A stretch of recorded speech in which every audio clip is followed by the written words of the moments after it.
दोस्तों नमस्कार। स्वागत है आपका हाइप क्लासेस में। मैं हूं शिवाजी। पिछले क्लास में मैंने 1857 का विद्रोह आप लोगों को पढ़ाया था और साथ ही साथ 1857 के विद्रोह का जो स्वरूप बिहार में रहा था उस पर भी हमने विस्तार से चर्चा किया था। दोस्तों 1857 का विद्रोह अचानक होने वाली कोई घटना नहीं थी। इससे पूर्व भी अलग अलग क्षेत्रों में कई छोटी मोटी घटनाएं विद्रोह के रूप में उभरी। भारत के अलग अलग क्षेत्रों में अलग अलग वर्ग के लोगों के द्वारा कई छोटे मोटे विद्रोह कई अलग अलग कारणों से, चाहे वो स्थानीय कारण हो चाहे ब्रिटिश ईस्ट इंडिया कंपनी के खिलाफ हो, विद्रोह के रूप में उभरते रहे हैं। यह विद्रोह जो है कभी किसानों ने किया, कभी जनजातीय समूहों ने किया, कभी जमींदारों ने भी किया। तो अलग अलग समूह ने, अलग अलग वर्गों ने छिटपुट कई विद्रोह किए जिससे सवाल पूछे जाते हैं। बीपीएससी में हो चाहे अन्य पीसीएस में हो या कोई भी कॉम्पिटिटिव एग्जाम हो, उसमें ये विद्रोह जो है वो सवाल पूछे जाते हैं। तो हम आज जो समझेंगे वो समझेंगे प्रमुख भारतीय विद्रोह। तो भारत में कौन कौन से प्रमुख विद्रोह हुए और 1857 को चूंकि समझ चुके हैं तो उससे पहले जो भी विद्रोह हुए और उसके बाद भी जो छोटे मोटे विद्रोह हुए सबको इकट्ठा करके हम एक जगह समझ लेंगे तो फिर हमारे लिए आसान हो जाएगा आगे बढ़ना। तो आइए हम समझते हैं। सबसे पहला महत्वपूर्ण विद्रोह है समझने के लिए वो है सन्यासी विद्रोह। देखिए सन्यासी विद्रोह, आपको सवाल जो पूछे जाते हैं विद्रोह से उसमें दो तीन मुख्य बिंदु है, दो तीन तरह के प्रश्न बनते हैं। एक कि विद्रोह का समय काल क्या रहा है, दूसरा कि विद्रोह किस क्षेत्र में हुआ है, और तीसरा जो महत्वपूर्ण सवाल है वो यह है कि इस विद्रोह का नेता कौन था, यानी कि इस विद्रोह का नेतृत्व कौन कर रहा था। कभी कभी यह भी सवाल पूछ लिए जाते हैं कि क्यों हुआ यह विद्रोह। तो आप इसको समझिए, विद्रोह के नेचर को भी समझिए, क्योंकि नेचर से भी सवाल पूछा जाता है कि यह किस तरह का विद्रोह था, किसानों का विद्रोह था, जनजातीय विद्रोह था, किस तरह का था। तो दो तीन जो महत्वपूर्ण जो सवाल पूछे जा सकते हैं, बन सकते हैं एक विद्रोह से, वो मैंने इसमें शामिल कर दिया है। अब देखिए सबसे पहले सन्यासी विद्रोह, इसका समय काल देखिए 1770 से 1820 ईस्वी का जो समय है, इस बीच में यह विद्रोह हुआ है। कोई भी विद्रोह केवल एक वर्ष नहीं, ये धीरे धीरे पनपने वाली प्रक्रिया है और फिर उसका जो चरम होता है वहां फिर जाकर यह समाप्त हो जाता है। तो 1770 ईस्वी से शुरू होता है सन्यासी विद्रोह और 1820 ईस्वी तक यह विद्रोह कहीं छिटपुट चलता रहता है। कहां? तो बंगाल में। मुख्य रूप से यह बंगाल का विद्रोह था, बंगाल में हुआ था। अंग्रेजों द्वारा हिंदू और मुस्लिम तीर्थ यात्रा पर लगाया गया प्रतिबंध तात्कालिक कारण था इसका। देखिए क्यों हुआ सन्यासी विद्रोह, नाम से भी आप समझ रहे हैं सन्यासियों का विद्रोह था। तो यह इसलिए हुआ था क्योंकि अंग्रेजों ने क्या किया था, हिंदू और मुस्लिम के द्वारा जो तीर्थ यात्रा किए जाते थे उस पर क्या किया था, प्रतिबंध लगा दिया था। और धार्मिक प्रतिबंध जब लगता है तो लोगों में बौखलाहट होती है। तो ये जो सन्यासी विद्रोह था ये उसी नेचर का विद्रोह था, धार्मिक प्रवृत्ति का विद्रोह था। इसका प्रभाव क्षेत्र देखिए कहां कहां यह फैला यह विद्रोह। तो ढाका में फैला, रंगपुर में फैला और मेमनपुर में। ये सभी क्षेत्र जो है वो कहां के थे, ये सभी क्षेत्र बंगाल के थे। बंगाल में ये सारे क्षेत्र हैं, ढाका, रंगपुर तथा मेमनपुर। उस समय का बंगाल, तो उस समय का बंगाल का मतलब आप समझ सकते हैं आजादी से पूर्व 1971 से पूर्व का जो बंगाल था उसमें बांग्लादेश भी था। तो ये सब क्षेत्र था, प्रभाव क्षेत्र, जहां सन्यासी विद्रोह फैला। इसका नेतृत्व किसने किया? नेतृत्व किया था मंजू शाह और देवी चौधरानी ने। ये दो व्यक्ति महत्वपूर्ण व्यक्ति हैं यहां से जुड़े हुए सन्यासी विद्रोह से। तो मैंने आपको जैसा पहले ही कहा है, समय काल याद रखना है, क्षेत्र याद रखना है, कहां कहां हुआ और इसके नेतृत्व कर्ता कौन थे। साथ ही साथ अगर आप कारण भी याद रख सकते हैं तो और अच्छी बात है। अब देखिए 1773 ईस्वी में समानांतर सरकार बना ली गई, यानी कि सन्यासियों ने जो विद्रोह किया उसने पैरेलल गवर्नमेंट बना लिया अंग्रेजों के खिलाफ, एक समानांतर सरकार की स्थापना कर ली। एक बड़ी घटना थी यह। और एक महत्वपूर्ण तथ्य जो यहां से जुड़ा हुआ है वो यह है कि बंकिम चंद्र चटर्जी के जो उपन्यास हैं आनंद मठ, वह आनंद मठ का जो कहानी है वह सन्यासी विद्रोह पर आधारित है। तो बहुत महत्वपूर्ण है यह सवाल। आनंद मठ का जो स्टोरी है, जो कहानी है, वह किस विद्रोह पर आधारित है? तो सन्यासी विद्रोह पर है। और आनंद मठ किसने लिखा था? तो बंकिम चंद्र चटर्जी ने लिखा था। कई बार सवाल पूछा गया है, आपने देखा होगा अगर सवाल को। तो इस विद्रोह को वारेन हेस्टिंग्स ने दबा दिया था, यह भी महत्वपूर्ण है, याद रखेंगे। तो सन्यासी विद्रोह से जो 4-5 पॉइंट्स मैंने आपको दिए हैं ये सब पूछे गए हैं बार बार और बार बार पूछे जाते हैं। अब आगे आइए, फकीर विद्रोह। देखिए नाम से ही स्पष्ट है, फकीर विद्रोह। फकीर कौन होता है आप जानते ही हैं, जो साधु महात्मा होते हैं, घुमक्कर किस्म के मुसलमानों में जो फकीर होते हैं वो है। तो फकीर विद्रोह कब से कब तक हुआ? 1776 से 1777, एक वर्ष चला था यह विद्रोह। कौन सा क्षेत्र? तो वही बंगाल।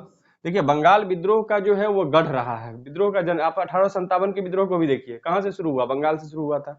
तो अब देखिए 1776 से 1777 ईस्वी तक जो है फकीर विद्रोह हुआ, कहां हुआ, बंगाल में हुआ था। देखिए यह धार्मिक विद्रोह था, मैंने पहले ही कहा फकीर, फकीर कौन होते हैं, तो जो मुस्लिम घुमक्कर धार्मिक व्यक्ति होते हैं, वह धार्मिक विद्रोह था, घुमक्कर मुसलमान फकीरों द्वारा किया गया था, ठीक है।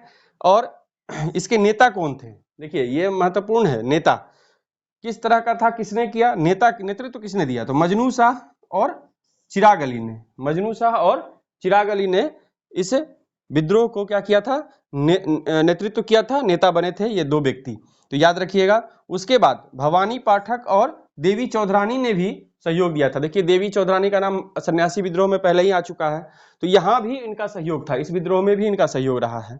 तो फकीर विद्रोह से ये 2-3 पॉइंट आपको याद रखने हैं, इससे भी सवाल पूछे जाते हैं। अब आइए पाइक विद्रोह, बहुत महत्वपूर्ण है। पाइक विद्रोह कहां हुआ था, सबसे पहले समझिए, ये उड़ीसा का क्षेत्र है। पाइक जो है एक जाति थी उड़ीसा में, और उड़ीसा में ही यह विद्रोह हुआ था। इस जाति के द्वारा कब हुआ था, 1817 से लेकर 1825 ईस्वी का समय काल है, इसी दौरान यह पाइक विद्रोह हुआ था। कहां पर, उड़ीसा में, मैंने लिख दिया है। अब देखिए पाइक जाति के द्वारा किया गया था, किसके द्वारा, तो पाइक जाति के द्वारा किया गया था, और किसके खिलाफ, तो ब्रिटिश ईस्ट इंडिया कंपनी, मैंने शॉर्ट में लिख दिया है BEIC, British east India company, आप इसको समझेंगे, इसके खिलाफ एक सशस्त्र विद्रोह था। सशस्त्र विद्रोह का मतलब क्या है कि हथियारबंद विद्रोह था, हथियारों के साथ विद्रोह किया गया था, पाइक विद्रोह। अब ये जो पाइक थे ये वास्तव में कौन थे, तो आप इसको समझिए, खुर्दा के जो राजा थे उसके ये सैनिक थे, सैनिक थे, सेना में काम करते थे खुर्दा के राजा के, और इसको वेतन के बदले जो है जमीन दी जाती थी, जमींदारी दे दी जाती थी कि आप इस जमीन से अपना फिर उपज करके या फिर टैक्स से अपना जीवन आप व्यतीत करिए। तो ये सैनिक प्रवृत्ति के थे ही पहले से ही। तो इसका नेतृत्व किसने किया था, पाइक विद्रोह का नेतृत्व किसने किया था, तो बख्शी जगबंधु विद्याधर, ये नाम था, बख्शी जगबंधु विद्याधर। ये कौन थे, तो ये खुर्दा के राजा के सैन्य अधिकारी थे, तो इन्होंने ही विद्रोह का नेतृत्व किया था। 1825 ईस्वी में इस विद्रोह को जो है पूर्ण रूप से दबा दिया गया। तो ये जो कुछ पॉइंट्स है ये आपको सन्यासी विद्रोह, फकीर विद्रोह और पाइक विद्रोह के बारे में याद रखना है। अब आइए आगे, अहोम विद्रोह, यह भी बहुत महत्वपूर्ण विद्रोह है। इसका क्षेत्र क्या है, असम है। आप जानते हैं कि अहोम जो है वह एक जनजाति, असम की जनजाति है। तो इसका जो समय काल है अहोम विद्रोह का, वो देखिए कब से कब तक है, 1828 से 1833 ईस्वी के बीच में अहोम विद्रोह होता है। अहोम विद्रोह क्यों होता है यह महत्वपूर्ण है जानना आपके लिए। देखिए 1824 ईस्वी में बर्मा युद्ध होता है, और इस बर्मा युद्ध में, बर्मा और अंग्रेजों के बीच जो युद्ध हुआ था, इसमें अंग्रेजों ने क्या किया था, तो असम का जो उत्तरी क्षेत्र है, उत्तरी असम, उस पर कब्जा कर लिया था। और उत्तरी असम पर कब्जा करने के कारण ही जो इस क्षेत्र के शासक थे और जनता थे, उसने विद्रोह किया था, किसके खिलाफ, अंग्रेजों के खिलाफ। तो यह अहोम विद्रोह के नाम से प्रसिद्ध हो गया। नेतृत्व किसने किया था, नेतृत्व किया था गोमधर कुंवर ने। यह नाम पूछा जाता है बार बार कि अहोम विद्रोह का नेतृत्व किसने किया था, तो गोमधर कुंवर ने इस विद्रोह का नेतृत्व किया था। अब देखिए 1833 ईस्वी में यह विद्रोह समाप्त कैसे होता है, तो 1833 ईस्वी में कंपनी ने यह प्रदेश लौटा दिया। जब देखा कि विद्रोह हो रहा है, बहुत ज्यादा परेशानी हो रही है, तो शुरुआत में तो अहोम पराजित हो गए थे, लेकिन इन्होंने विद्रोह करना नहीं छोड़ा था। तो अंततः 1833 ईस्वी में कंपनी ने यह प्रदेश क्या किया, असम का जो वहां के जो शासक थे उसको लौटा दिया था। तो यह समाप्त हो गया। अब आइए अगला जो विद्रोह है वह है फराजी विद्रोह। फराजी विद्रोह भी बहुत महत्वपूर्ण है। इसका क्षेत्र है बंगाल, बंगाल में यह विद्रोह हुआ था। 1838 से लेकर 1857 ईस्वी तक फराजी विद्रोह चला था, 1838 से 1857 ईस्वी तक। यह अंग्रेजों तथा जमींदारों के खिलाफ था, यह दोनों के खिलाफ था फराजी। यह अंग्रेजों के खिलाफ भी था और जमींदारों के खिलाफ था, क्योंकि ये दोनों ही शोषक वर्ग थे, और जो यहाँ के लोग थे, आम जन थे, उसका शोषण करते थे। इसीलिए फराजियों ने क्या किया था, तो विद्रोह का बिगुल फूंक दिया था। और इसका नेतृत्व कौन कर रहे थे, तो नेता का नाम याद रखना है आपको, सरायतुल्ला, और इसके पुत्र मोहम्मद मोहसिन। मोहम्मद मोहसिन को इतिहास में दादू मियाँ के नाम से भी जाना जाता है। तो कई बार उत्तर इस तरह से भी आएगा कि फराजी विद्रोह का नेता कौन था, तो उसमें मोहम्मद मोहसिन ना होकर दादू मियाँ भी अगर ऑप्शन होगा तो आप उसको सही करेंगे। सरायतुल्ला और उसके पुत्र मोहम्मद मोहसिन या दादू मियाँ ने फराजी विद्रोह का नेतृत्व किया था। अब आइए बाद में क्या हुआ, ये सब जो है, ये जितने भी लोग थे फराजी विद्रोह के जो लोग थे वो सब बाद में क्या हुए, बहावी आंदोलन में शामिल हो गए। यानी कि फराजी विद्रोह का विलय किसमें हो गया, बहावी आंदोलन में इसका विलय हो गया। यह भी सवाल पूछा हुआ है तो ध्यान रखेंगे, बहावी आंदोलन में ये सभी लोग शामिल हो गए थे। अब आइए कूका आंदोलन। कूका आंदोलन यह भी बहुत महत्वपूर्ण आंदोलन रहा है, यह पंजाब में हुआ। कूका आंदोलन सवाल पूछा जाता है, पिछले एग्जाम में भी इसे सवाल था। तो कूका आंदोलन जो है यह पंजाब में हुआ था सबसे पहले, तो याद रखना है आपको कहाँ हुआ था। अब देखिए कब से कब तक, 1840 से 1872 ईस्वी, 1840 से 1872 ईस्वी में के बीच में यह आंदोलन कूका आंदोलन हुआ था पंजाब में। क्यों हुआ था, तो मूल जो इसका कारण था वो यह था, वह था सिख धर्म के अंदर जो प्रचलित बुराइयां थी, जो अंधविश्वास थे, उसके खिलाफ हुआ था। और साथ ही साथ यह एक राजनीतिक विद्रोह भी बाद में हो गया था, राजनीतिक आंदोलन भी हो गया था। और अंग्रेजों को पंजाब से बाहर करने का भी प्रयास था, क्योंकि आपने आंग्ल सिख युद्ध पढ़ा है, उसमें देखा है किस तरह से अंग्रेजों ने पंजाब पर अधिकार कर लिया था। तो उसके खिलाफ भी यह एक आंदोलन था। तो दोनों तरह का यह आंदोलन था, धर्म को ठीक करने के लिए, साथ ही साथ अंग्रेजों को बाहर करने के लिए। नेतृत्व किसने किया था, तो नेतृत्व भगत जवाहर मल, जिनको सियान साहब भी कहा जाता था। तो भगत जवाहर मल, जिनको सियान साहब भी कहा जाता था, और साथ ही साथ इनके शिष्य थे बालक सिंह। और फिर बाद में बालक सिंह की मृत्यु के बाद बालक सिंह के शिष्य थे राम सिंह। तो राम सिंह ने भी नेतृत्व किया था। तो ये सभी नेतृत्व करता थे। सवाल पूछा जाएगा उसके ऑप्शन में, अगर भगत जवाहर मल भी है, बालक सिंह है, राम सिंह है, तो आप जानते हैं कि बीपीएससी में जो ऑप्शन ई होता है वो आपके लिए यहाँ पर सुटेबल हो जाएगा, सही हो जाएगा। और भगत जवाहर मल चूंकि इन्होंने शुरू किया था, नेतृत्व प्रारंभिक नेतृत्व दिया था, तो अगर सवाल इस तरह से पूछा जाएगा तो भगत जवाहर मल इसका उत्तर हो जाएगा। बालक सिंह इन्हीं के शिष्य थे और राम सिंह इन्हीं के, यानी कि बालक सिंह के शिष्य थे। ये क्रम है आपको। 1872 ईस्वी में राम सिंह को गिरफ्तार करके रंगून भेज दिया गया। ये जो राम सिंह है, बालक सिंह के शिष्य, इनको क्या किया गया, गिरफ्तार कर लिया गया अंग्रेजों के द्वारा, और क्या किया गया, रंगून भेज दिया गया था। बाद में जो है वहीं पर इनकी मृत्यु हो गई थी, रंगून में ही मृत्यु हो गई थी राम सिंह की। ठीक है, अब देखिए इस आंदोलन में खासियत क्या था, तो यह जो कूका आंदोलन था, इस आंदोलन में असहयोग तथा सविनय अवज्ञा आंदोलन जैसे भी तत्व थे। असहयोग आंदोलन में जो जो नीति अपनाई गई, गांधी जी का हम लोग पढ़ेंगे आगे, असहयोग आंदोलन और सविनय अवज्ञा आंदोलन, तो उसमें जिस तरह की नीतियां अपनाई गई थी, जिस तरह से स्कूल का बहिष्कार किया गया था, अंग्रेजी स्कूल का बहिष्कार किया गया था, अपने बनाए हुए वस्त्र पहने गए थे, तो इस सब तरह का जो है यहाँ पर भी प्रयोग किया गया था इस आंदोलन में। तो असहयोग और सविनय अवज्ञा आंदोलन जैसे तत्व इस आंदोलन में, कूका आंदोलन में मौजूद थे। अब एक महत्वपूर्ण तथ्य है जो इससे अलग करके इसको आप समझ सकते हैं, लेकिन व्यक्ति यहीं से जुड़ा हुआ है, बाबा राम सिंह कूका, यही जो राम सिंह है, बाबा राम सिंह कूका ने ही नामधारी आंदोलन भी चलाया था। नामधारी आंदोलन पूछा जा सकता है, सवाल में कई बार पूछा गया है ये। तो यही राम सिंह कूका हैं जिन्होंने क्या किया था, नामधारी आंदोलन चलाया था। और कब चलाया था, ये समय काल देखिए, 12 अप्रैल 1857 को यह शुरू किया था। 1857 का विद्रोह जिस समय हो रहा था, उसी समय यह जो है आंदोलन शुरू हुआ था। तो इसमें क्या था, ये जो नामधारी आंदोलन शुरू किया गया था, इसमें क्या था, यह भी सुधार आंदोलन था, एक समाज सुधार आंदोलन था। इसमें मद्यपान निषेध, यानी कि शराब पर रोक, गौमांस निषेध, उसके बाद जो है वृक्ष की पूजा और महिला समानता, इन सब चीजों पर बल दिया गया था कि वृक्ष की पूजा होनी चाहिए, वृक्ष को बचाना है, महिला के समानता पर बल था, गौमांस का निषेध हुआ था और मद्यपान का निषेध। तो ये सब मिलाकर जो है ये आंदोलन नामधारी आंदोलन कहलाया, और राम सिंह कूका ने ही इसका नेतृत्व किया था, जिसने कूका आंदोलन को भी समर्थन दिया था और चलाया था आगे के समय में। आइए अब समझते हैं अगले आंदोलन को।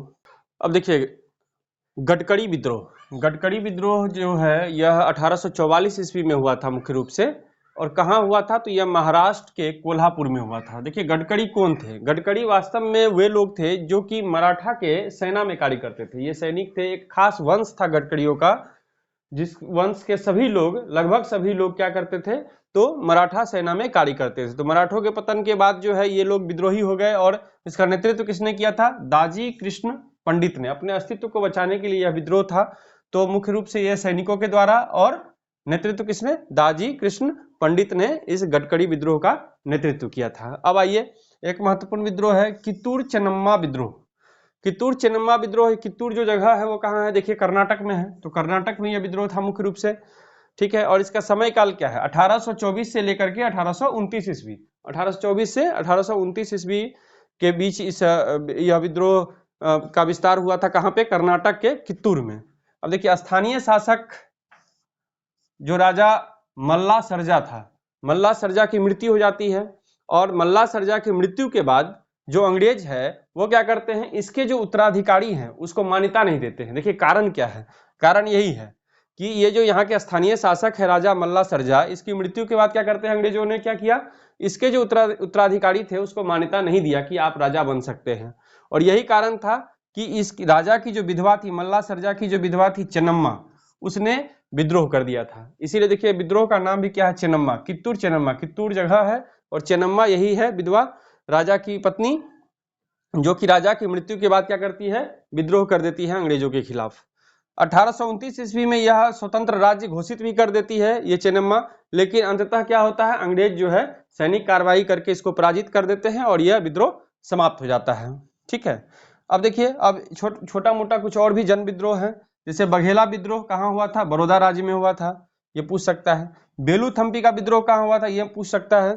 तो यह त्रावणकोर, बेलूथम्पी का विद्रोह जो है त्रावणकोर, जो कि केरल में पड़ता है, के महाराजा को अंग्रेजों द्वारा सहायक संधि करने के लिए विवश किया गया था। तो इसी के खिलाफ जो है यहाँ के जो शासक थे और जो यहाँ की जनता थी उसने जो है विद्रोह किया था। तो यह बेलूथम्पी का विद्रोह कहाँ पे, त्रावणकोर, केरल में।